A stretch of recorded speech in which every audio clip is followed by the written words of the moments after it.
O assunto mais confuso e divisivo na Igreja Adventista do Sétimo Dia hoje não é a ordenação de mulheres ou o rock cristão, mas o assunto de como uma pessoa é salva pelo sacrifício de Cristo. Não é surpreendente que a verdade mais básica e simples da Bíblia tenha sido tão distorcida por Satanás que pouquíssimos entendem como funciona a salvação. Falamos com fluidez sobre o Evangelho e cada pessoa tem uma compreensão diferente da palavra. Neste encontro, vamos rever os últimos 30 anos no pensamento adventista sobre justificação e santificação. A primeira vez que tive conhecimento de que havia uma controvérsia foi quando Desmond Ford veio ensinar no Pacific Union College. De repente, não havia certeza clara sobre como funciona a justificação. Então, hoje, veremos o entendimento do Dr. Ford sobre o Evangelho, como ele expressou em seu livro, Justo com Deus, Justo Agora. E traz no subtítulo Como Deus Salva as Pessoas, segundo mostra o livro de Romanos. Aqui está a sua primeira declaração. A má notícia no livro de Romanos é que todo pensamento que temos é corrompido. Toda a emoção de nosso coração, toda a tendência de nossa mente e toda a inclinação da carne está maculada em cada um de nós até a segunda vinda de Jesus e a glorificação. O pecado permanece no cristão até a glorificação. Em outras palavras, o Evangelho não remove o pecado de nossas vidas. Ele apenas tira nossa merecida condenação, enquanto cada ato e pensamento de nossas vidas continua sendo pecado. Então, vamos ver alguns versículos no livro de Romanos. Mas graças a Deus que, embora tendo sido servos do pecado, obedecestes de coração à forma de doutrina a que fostes entregues, e libertos do pecado, fostes feitos servos da justiça. Mas agora, libertos do pecado e feitos servos de Deus, tendes o vosso fruto para a santificação e, por fim, a vida eterna. Romanos 6, 17 e 22. Quando passamos de servos do pecado para servos da justiça, fomos libertos do pecado. Liberdade do pecado e santidade estão intimamente ligados. Este é um quadro bem diferente daquelas más notícias no livro de Romanos descritas por Ford. Ford continua este tema. Egoístas como somos, ainda somos egoístas. Não há uma única inclinação no coração que não seja contaminada por nosso egoísmo, mesmo após a conversão. Nesta visão, a conversão realmente não nos muda, apenas muda a avaliação de Deus sobre nós. Compare isso com duas declarações do Comentário Bíblico de Ellen White, volume 6, página 1098. Recebendo sua justiça imputada por meio do poder transformador do Espírito Santo, nos tornamos como Ele. Mensagens Escolhidas, volume 1, página 394. Tendo nos tornado justos por meio da justiça imputada de Cristo, Deus nos declara justos. Eu nunca li em nenhuma fonte inspirada que Cristo era egoísta, e nos é dito aqui que nos tornaremos semelhantes a Cristo por meio da justiça imputada, o que significa que realmente nos tornamos justos. A conversão realmente muda a vida de egoísmo para altruísmo. Agora, sobre a palavra justificação, da perspectiva de Ford. Esta palavra, justificar, nunca significou tornar justo por dentro. Significa estritamente considerar justo. Toda a verdadeira religião gira em torno desta questão. A justificação está sobre você o tempo todo, como o Filho. A justificação está sobre você o tempo todo. Então, Ford acredita que a justificação nos cobre o tempo todo porque estamos pecando o tempo todo. Mais uma vez, de Ellen White, O Maior Discurso de Cristo, página 114. O perdão de Deus não é meramente um ato judicial pelo qual Ele nos liberta da condenação. Não é apenas o perdão para o pecado, mas a recuperação do pecado. É o fluxo do amor redentor que transforma o coração. Agora, o perdão é sinônimo de justificação. E é mais do que ser considerado justo ou estar livre da condenação. é a transformação do coração do egoísmo em amor. Na visão de Ford, o novo nascimento não é salvação, mas apenas o resultado da salvação, o qual está sendo declarado justo apenas na justificação. Mas isso não parece se encaixar com Tito, capítulo 3, versículos 5 a 7. Não por obras de justiça que fizemos, mas de acordo com a sua misericórdia, Ele nos salvou pela lavagem da regeneração e renovação do Espírito Santo, que abundantemente derramou sobre nós por Jesus Cristo, nosso Salvador, para que, sendo justificados por sua graça, fôssemos feitos herdeiros segundo a esperança da vida eterna. Portanto, o fato da justificação é precedido pela regeneração e renovação.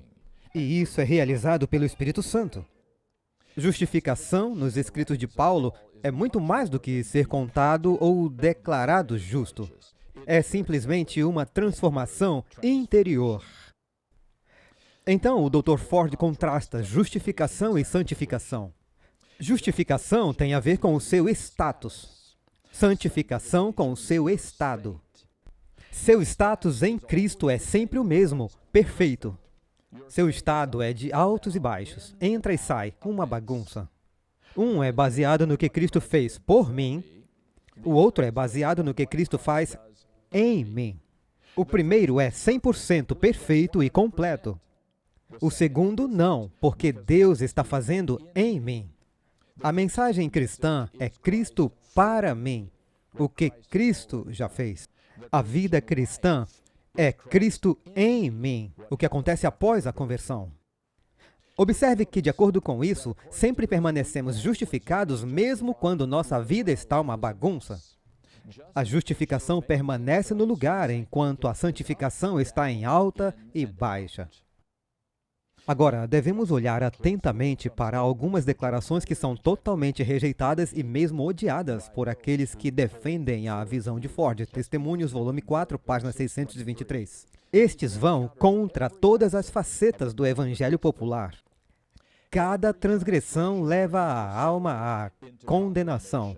A fé pela qual eu vivo, 138. O desamparado pecador deve se apegar a Cristo como sua única esperança. Se ele o deixar de lado por um momento, ele põe em pecado sua própria alma. O cometimento de qualquer pecado conhecido desconectará a alma de Deus. Grande Conflito 472. O cometimento de um pecado conhecido silencia a voz testemunhal do Espírito e separa a alma de Deus. Claramente, perdemos nossa justificação quando pecamos. A justificação não está constantemente sobre nós como o Filho, mesmo quando pecamos conscientemente. Simplesmente não somos salvos enquanto pecamos. Além disso, a distinção entre a justificação sendo para nós e a santificação sendo em nós não existe nas Escrituras. Justificação é tanto o que Deus faz por nós como em nós. Tanto a justificação pela fé é pela fé somente, quanto a santificação é pela fé somente. E são produzidas pelo Espírito Santo em ambos os casos. Nosso status com Deus não é justo, a menos que o nosso estado espiritual seja justo. Justificação é conversão, a experiência do novo nascimento. É totalmente errado separar justificação e santificação, tornando uma a experiência da salvação e a outra o resultado da salvação. Então isso nos leva a 1844. Do Dr. Ford. O dia da expiação do Antigo Testamento apontou para o evento de Cristo, para a cruz do Calvário. É errado se envolverem em embaralhar o calendário, tentando trazer o cumprimento do dia da expiação até o século XIX. O antigo dia da expiação não está falando sobre o século XIX. Ele aponta para a cruz de Cristo. É aí onde a expiação final foi feita. Nós olhamos apenas para o Calvário, não para um evento ou data inventada pelo homem. Bem, por que Ford teve que rejeitar a expiação final ocorrida depois de 1844? É muito importante entender que a sua visão da salvação o levou a rejeitar a interpretação adventista de Daniel 7 e 8. É a sua premissa do Evangelho que o força a rejeitar a mensagem do julgamento pré-advento. Ele diz: Estávamos todos em Adão e Eva quando eles pecaram. Pelo pecado de uma só condenação veio sobre todos nós. Nascemos mortos. O pecado permanece. Há pecado residual em nossas vidas. Então, já que a existência do pecado é tão constante quanto a nossa respiração, nunca podemos viver sem pecado ou permanecer sem pecado no julgamento. Novamente, do Dr. Ford. Porque nascemos em pecado, porque nascemos sem o Espírito Santo, não podemos obedecer perfeitamente à lei legal, nem mesmo depois da conversão. Portanto, mesmo depois da conversão, nunca por um dia eu cumpro totalmente a lei de Deus, porque eu ainda tenho uma velha natureza. E é claro, Romanos 7 é referenciado. De acordo com Ford, no Evangelho não há condenação, mesmo quando nós falhamos em cumprir os padrões de Deus. Romanos 8 não é sobre uma pessoa diferente daquela encontrada em Romanos 7. É errado quando as pessoas dizem que precisamos sair de Romanos 7 para Romanos 8. Em outras palavras, Romanos 7 é a experiência cristã normal, pois não somos condenados mesmo quando somos vendidos sob o pecado.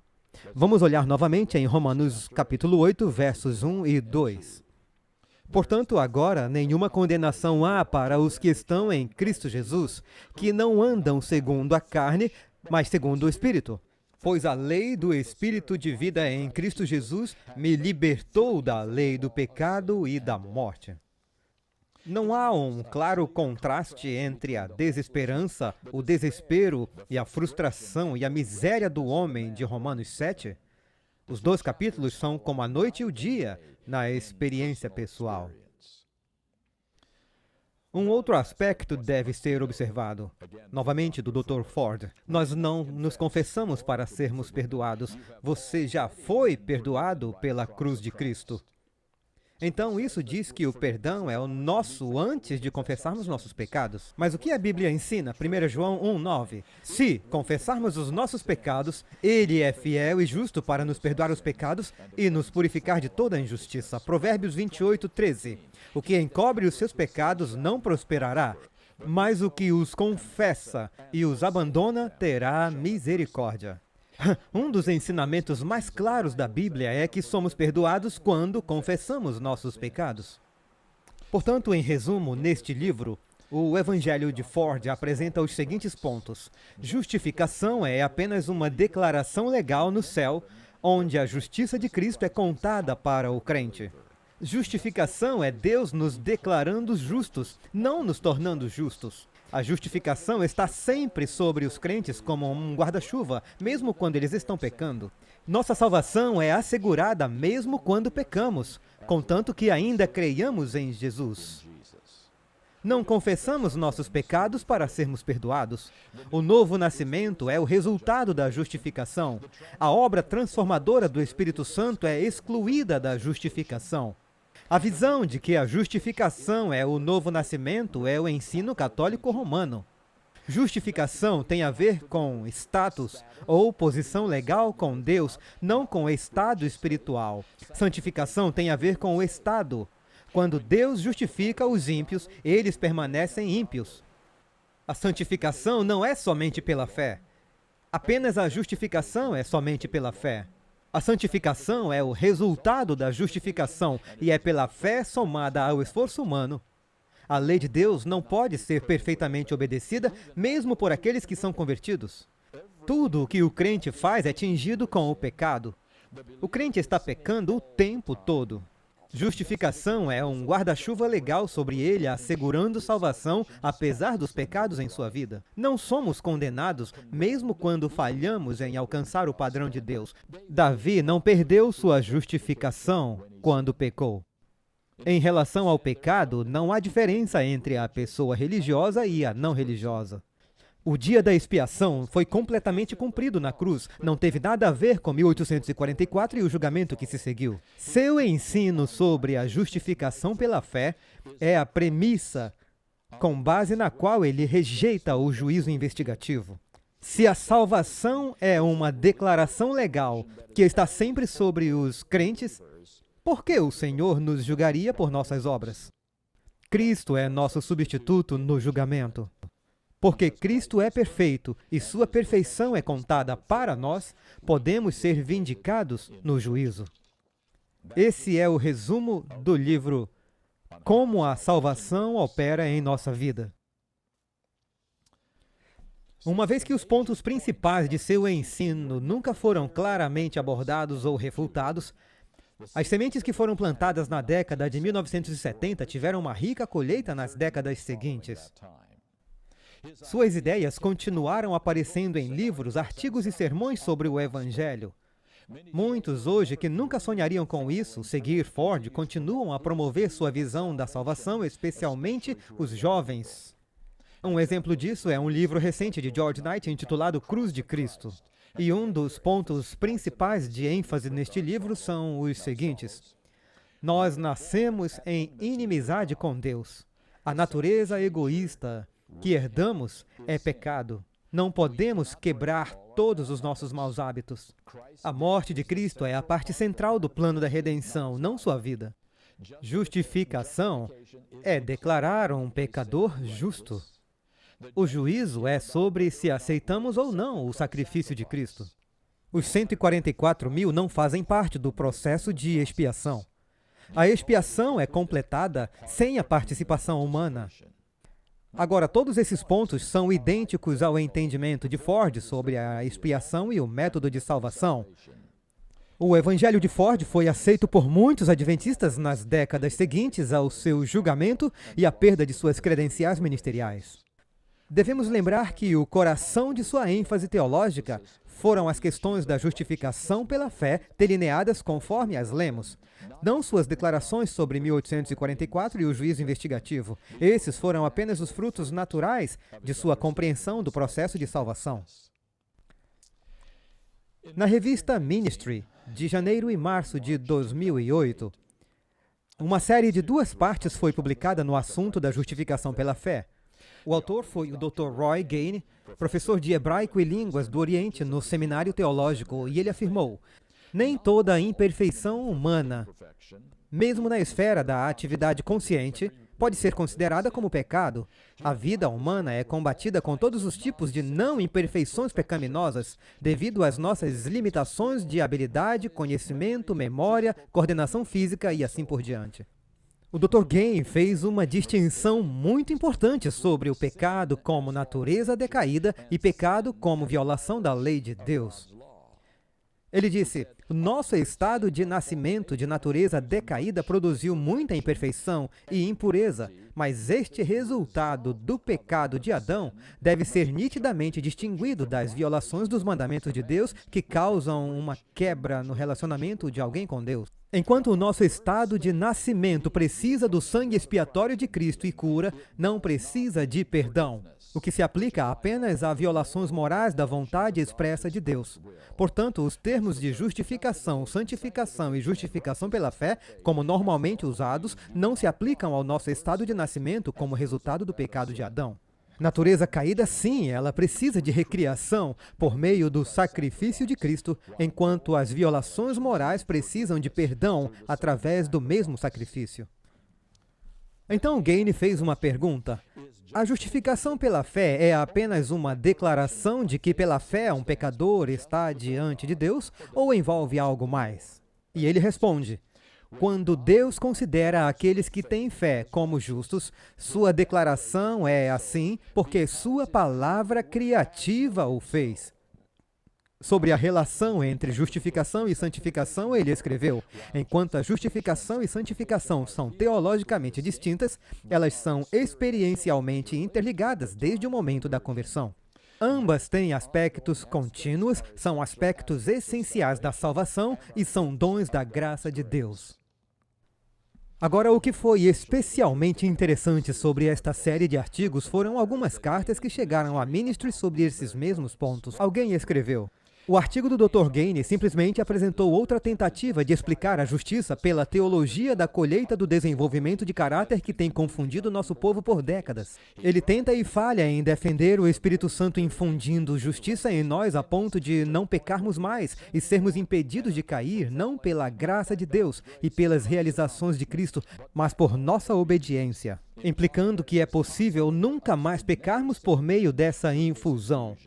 A ideia de que as pessoas devem alcançar a perfeição de caráter por meio do Espírito Santo para serem salvas é idêntica ao teólogo católico que ensina que você deve ter infundido boas obras para ser salvo.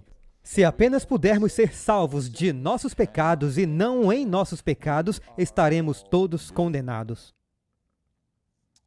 Bem, essa resposta precisa ser desembrulhada. A teologia da colheita significa que quando o caráter de Cristo for perfeitamente reproduzido em seu povo, ele retornará. Baseado em Parábolas de Jesus, página 59. Tem havido intensa oposição a essa crença desde a época de Ford. Isso não é justiça pelo desenvolvimento do caráter, mas a justificação pela fé que leva à maturidade do caráter. A infusão da retidão em nós é a versão católica da justiça transmitida ou compartilhada, que diz que podemos encher a justiça como um tanque de combustível, que é, então, nossa posse, com base na qual podemos fazer boas obras que nos dão o mérito da salvação. A concessão da justiça é o compartilhamento, momento a momento, da justiça de Cristo em nós, desde que permanecemos nele, o que produz um caráter semelhante ao de Cristo em nós. Gaines nunca sequer sugeriu que podemos ser infundidos com a justiça. Gaines nunca sugeriu que somos impedidos de cair por nossa obediência. Nossa obediência não nos levará mais longe do que a obediência produzida pelos fariseus. É óbvio que há vários espantalhos nesta carta, alegações incorretas para fazer o ponto do autor parecer tolo. Um ponto tornou-se muito óbvio nos últimos 10 anos. Qualquer ênfase na justiça e vitória sobre o pecado, justiça interiormente, é rotulada como teologia católica. Novamente, para fazer com que o ouvinte ou o leitor rejeite tais conceitos, uma declaração reveladora em sua carta é a sua crença de que devemos ser salvos em nossos pecados. Todos os itens acima são uma declaração clara do legado de Ford no pensamento adventista atual.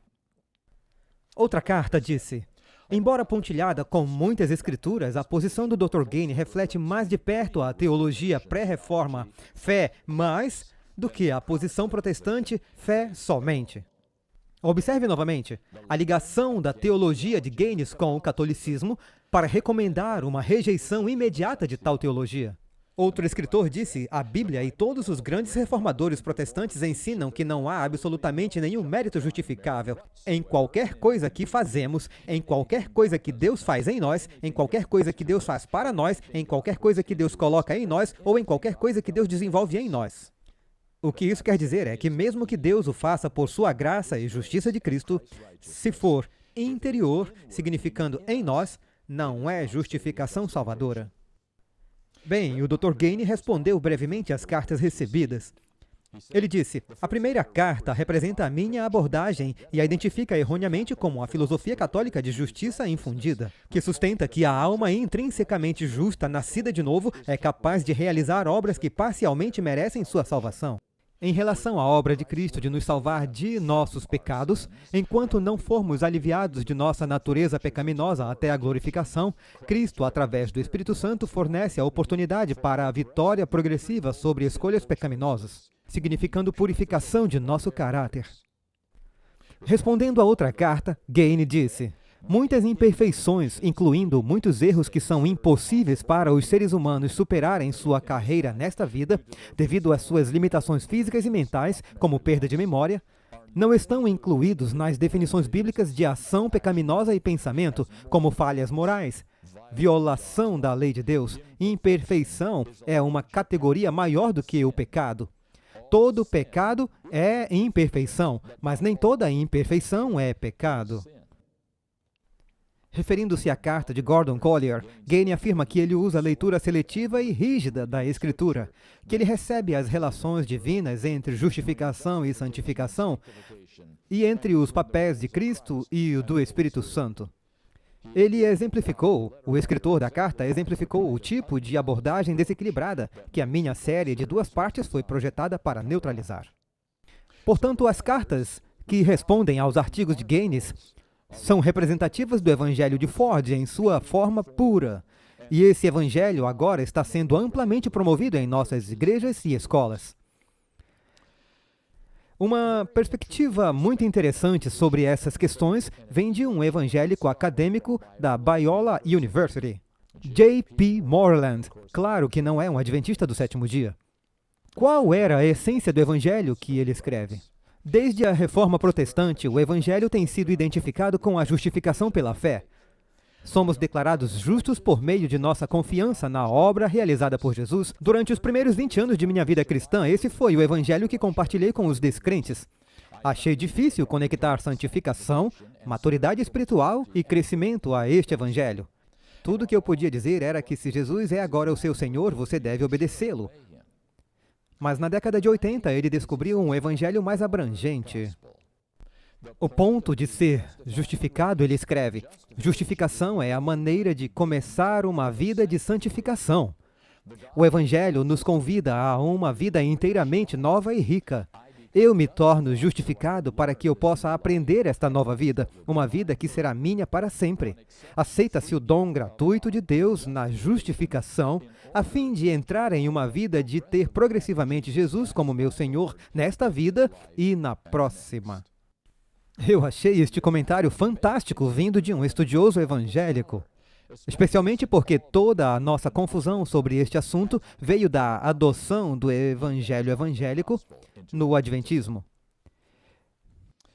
Em outras palavras, enquanto este estudioso está escrevendo, a justificação não é a soma total da justiça pela fé, mas a abertura da porta para a justiça pela fé. Quando Jesus é aceito como nosso Senhor, ele disse, sua justiça é tanto nossa justificação quanto nossa santificação. Infelizmente, a santificação foi denegrida como apenas o fruto do Evangelho ou o resultado de ser salvo. Quando pode ser mais biblicamente preciso afirmar que a santificação é realmente o coração do Evangelho. A justificação é a única maneira de termos acesso a uma vida cristã, que é o que o Evangelho tem a ver. Eu vou compartilhar alguns trechos estendidos de um excelente artigo escrito por Fernando Canale, professor de teologia no Seminário Teológico nos últimos anos. Nesses últimos tempos, alguns passaram a ver o ministério como uma proclamação da salvação, em vez de um chamado para uma vida santa. Lutero deduziu que a santificação, santidade e obediência aos mandamentos de Deus não são essenciais para a salvação, mas o resultado da salvação. Ministros têm tentado adotar abordagens orientadas para consumidores que atrairão a maioria das pessoas de todas as culturas. Tais abordagens não hesitam em empregar rituais, gostos culturais contemporâneos e teologia secular, atrações teatrais, na música, por exemplo. Contanto que os eventos públicos gerem uma grande audiência, onde a proclamação possa ocorrer e a salvação instantânea ministrada. Pastores que pensam operar e ministrar em tal ambiente podem ter a satisfação de ver centenas levantarem suas mãos em uma resposta emocional de aceitação da salvação. Entretanto, não acredito que tais posicionamentos entendam ou experimentem o ingrediente básico da compreensão adventista da salvação. De que a salvação vem de uma experiência de fé que leva à obediência. Proclamação da fé mantida sem um chamado à santidade e à obediência são absolutamente estranhas aos fundamentos do adventismo. A declaração de Paulo se destaca vigorosamente: faça todo o esforço para viver em paz com todos os homens e ser santo. Sem santidade ninguém verá o Senhor. Sede santos, diz o Senhor, porque eu sou santo. O plano de Deus de salvação traz santidade de volta para as vidas humanas. A experiência da santidade na fé e obediência restaura no ser humano a imagem de Deus e gera a alegria da salvação. Fé e obediência são dois componentes inseparáveis do mesmo ato de livre confiança humana em Deus. A livre decisão humana de responder ao chamado de salvação de Deus não é a causa, mas a condição necessária para que a salvação exista. A mesma fé e obediência pela qual aceitamos e recebemos seu perdão, justificação pela fé, simultaneamente e necessariamente, envolve um estilo de vida obediente, voluntário e alegre, ou santidade. Segundo as Escrituras, não podemos ter um sem o outro. Diante de Deus, não podemos ter perdão de pecados sem simultaneamente sermos obedientes e transformados progressivamente à sua imagem. Segundo Coríntios 7, verso 1, visto que temos essas promessas, queridos amigos, purifiquemo-nos de tudo o que combina o corpo e o espírito, aperfeiçoando a santidade por reverência a Deus. O ensino bíblico de que um estilo de vida santo, santidade, santificação é necessário para a salvação vai contra a visão sustentada por alguns. Fim da citação. Isso foi, em minha opinião, um excelente chamado para justificação e santificação sendo equilibrados em conjunto. Isso diferenciou muito bem as causas e as condições da salvação. As causas da salvação são sempre a graça de Deus e a expiação de Cristo. As condições de salvação são nossas escolhas para acreditar, senão pelo render-se e arrepender-se. Nenhuma dessas condições merece ou ganha a salvação para nós, mas sem essas escolhas não podemos ser salvos. Mas apesar desta abordagem equilibrada, com certeza, esse artigo impresso na revista Ministry, eu recebi respostas negativas de 2 pastores. Eu fiquei desanimado ao ler o artigo de Fernando Carnale.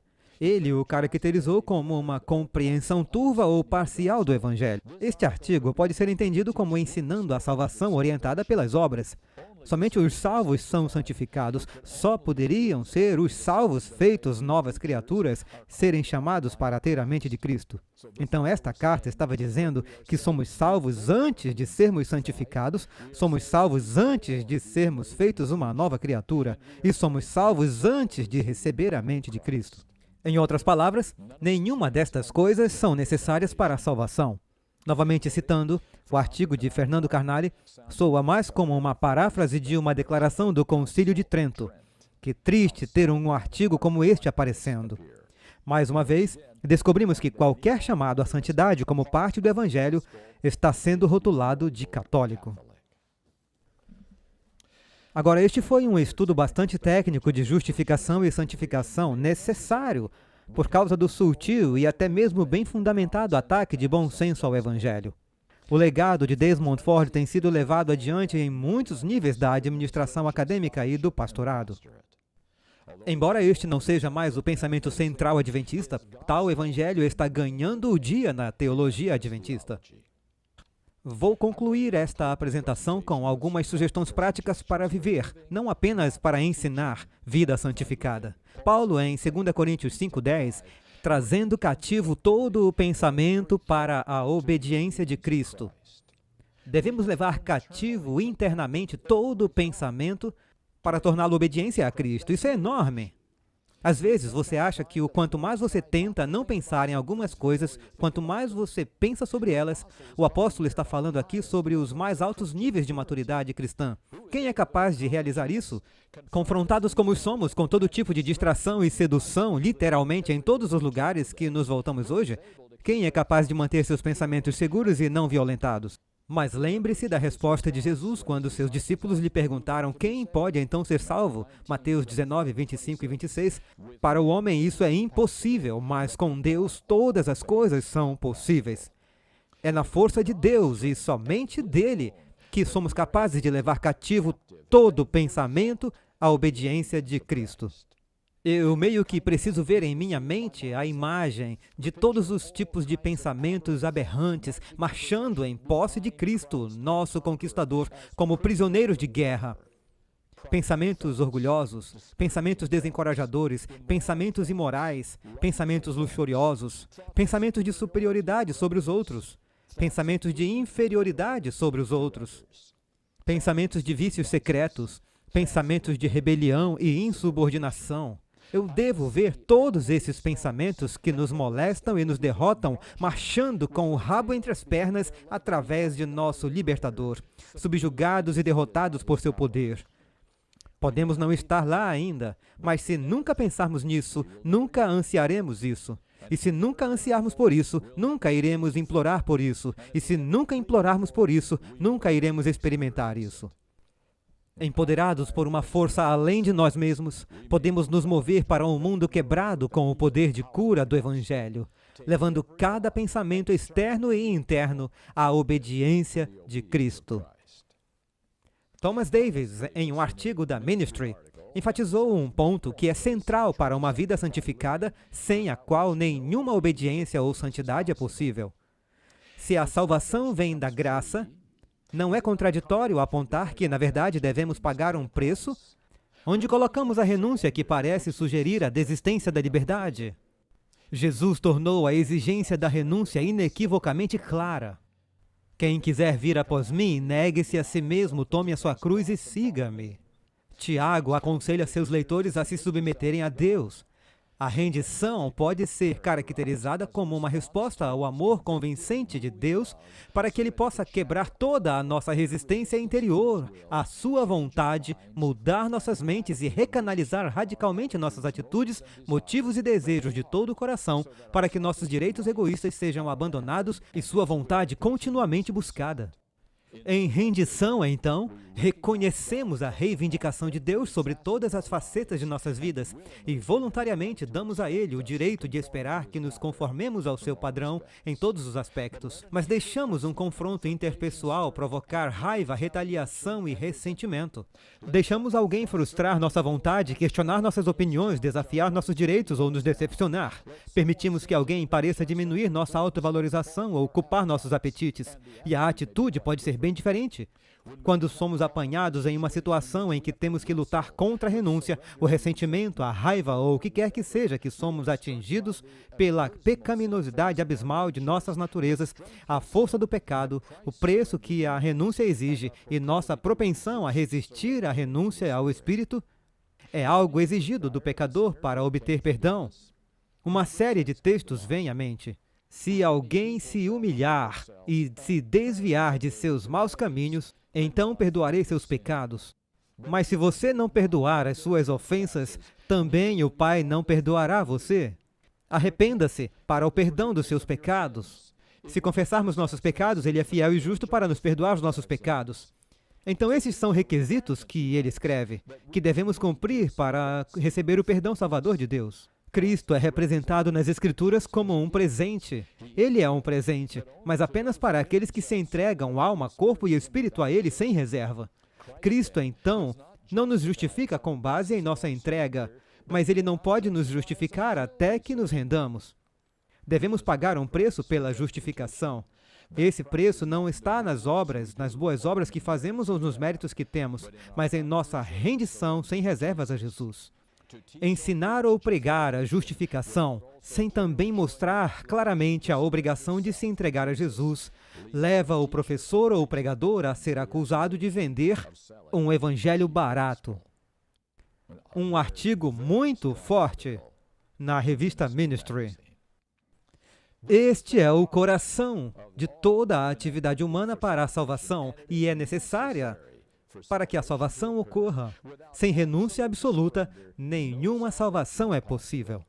Do Desejado de Todas as Nações, 668. Se consentirmos, Ele se identificará tanto com os nossos pensamentos e objetivos, então fundirá nossas mentes em conformidade com a sua vontade, que ao obedecê-lo estaremos apenas cumprindo nossos próprios impulsos. A vontade refinada e santificada encontrará seu maior deleite em fazer seu serviço. Quando conhecemos a Deus, como é nosso privilégio conhecê-lo, nossa vida será uma vida de obediência contínua. Por meio de uma apreciação do caráter de Cristo, por meio da comunhão com Deus, o pecado se tornará odioso para nós. Nossos corações muitas vezes ardem dentro de nós quando alguém se aproxima para comungar conosco como ele fez. Aqueles que decidem não fazer nada em qualquer linha que desagrade a Deus saberão, depois de apresentar seu caso diante dele, exatamente qual curso seguir. e eles receberão não apenas sabedoria, mas força, poder para obedecer, para o serviço, será transmitido a eles. Salmo 139, 23 e 24 diz: Sonda-me, ó Deus, e conhece o meu coração. Prova-me e conhece os meus pensamentos. Veja se há algum caminho perverso em mim e guia-me pelo caminho eterno. Todo cristão luta uma luta interior, tentando afastar os maus pensamentos. A mulher que pacientemente extrai hinos do antigo órgão todos os sábados. E o presidente do colégio adventista mais próximo. A empresária que comenta atenciosamente a aula na escola sabatina. Pastores. Absolutamente, nós lutamos esta luta. Todos nós lutamos pela higiene do pensamento em alguma área. Cada um de nós sabe, lá no fundo, que tivemos esses pensamentos negativos. Então, aqui estão algumas maneiras práticas de lidar com nossos pensamentos. Entregar-se completamente a Deus, momento a momento, dia a dia. Praticar maneiras de trazer sua mente de volta para Ele durante o dia. Pausar durante o dia para orar silenciosamente. Manter seu oponente marcado com tempo devocional. Cultivar humildade, o que significa estar disposto a mudar quando precisar mudar. Evitar maus pensamentos quando estiver bem ciente de onde eles se escondem, como Paulo sugeriu que o colocasse a pensar nas coisas do alto. Buscar a ajuda de um amigo ou conselheiro. Os princípios de Paulo ainda guiam nossos pensamentos em Filipenses 4:8. Tudo que é verdadeiro, tudo que é honesto, tudo que é justo, tudo que é puro, tudo que é amável, tudo que é de boa fama. Se houver alguma virtude e se houver algum elogio, pense nessas coisas. Finalmente, um pouco de encorajamento para os cristãos que estão cansados de se sentirem lutando sozinhos, perdendo a batalha contra pensamentos injustos. Um guerreiro talentoso lutou e alguém já venceu a guerra. E ele prometeu que a sua paz guardará seus corações e mentes por meio de Jesus Cristo. Filipenses 4:7. Que a justificação e a santificação sejam mais do que uma doutrina teológica, que seja uma experiência de mudança de vida e um milagre.